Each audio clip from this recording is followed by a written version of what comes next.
Squash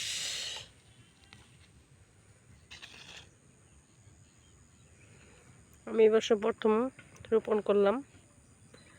সামনে বছর আল্লাহ দিলে চেষ্টা করে দেখলাম এবার হয় নাকি। আমি স্কোয়াশ গাছ এই প্রথম চেষ্টা করলাম কই দেখি হয় নাকি।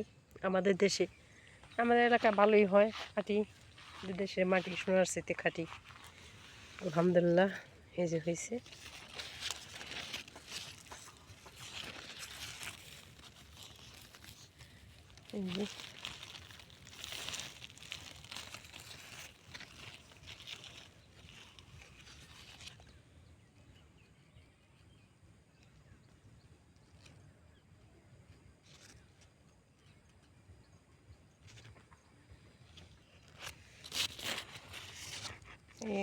একটা তিনটা ধরছে, এই আছে আরও আসতেছে।